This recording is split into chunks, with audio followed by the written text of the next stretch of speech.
ঢাকা সিলেট মহাসড়কের বৈশামুড়া একটি যাত্রীবাহী বাস খাদে পড়ে ঘটনাস্থলে 4 জন নিহত এবং অন্তত 20 জন আহত হয়েছেন। এ বিষয়ে দুর্ঘটনাস্থল থেকে বিস্তারিত জানাতে সরাসরি যুক্ত হচ্ছেন পূর্বাঞ্চলীয় ব্যুরো প্রধান পীযূষ কান্তি আচার্য।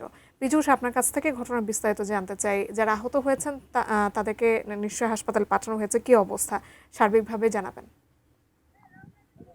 ধন্যবাদ জাকিয়া। আমি কিন্তু এখন দুর্ঘটনাস্থলে আছি এবং আমার পেছনেই কিন্তু এই দুর্ঘটনা কবলিত বাসটি রয়েছে এবং এখানে আপনি যেমনটি বলেছেন 4 জন নিহত এবং অন্তত 20 জন আহত হয়েছে। আমি যদি একটু দেখাতে চাই এখনকার যে অবস্থা, এখানে আমি এখানে এসে কিন্তু পুলিশকে পেয়েছি এবং পুলিশ যে কথাটি বলেছে যে এই বাসটি যখন মাধুপুর থেকে ছেড়ে ব্রাহ্মণবাড়িয়ার দিকে যাচ্ছিল, এই বৈষম্যরা আসার পর বিপরীত দিক থেকে আসা একটি ট্রাক কিন্তু এখানে চাকা পাংচার হয়ে যাওয়ার পর এই ট্রাকটি নিয়ন্ত্রণ হারিয়ে এই বাসটিকে কিন্তু ধাক্কা দেয়।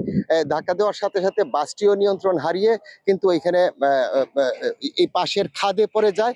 খাদে পড়ে যাওয়ার পর কিন্তু এখানে পুলিশ ঘটনাস্থলে আসে এবং ঘটনাস্থল পুলিশ এবং দমকল বাহিনী ঘটনাস্থলে এসে কিন্তু এখানে উদ্ধার কাজ শুরু করে এবং সেখান থেকে কিন্তু 4 জনের, প্রথমত তারা 3 জনের কথা বলেছিল, পরে পুলিশ বলছে যে 4 জনের লাশ উদ্ধার করেছে, যদিও 3 জনের লাশ তারা উদ্ধার করেছে। একটি লাশ কিন্তু তারা যাদের স্বজন আছে তারা লাশটি পুলিশকে না জানিয়ে নিয়ে গেছে এবং 20 জন যে আহত হয়েছে এই আহতদের কিন্তু ব্রাহ্মণবাড়িয়া সদর হাসপাতালে ভর্তি করা হয়েছে।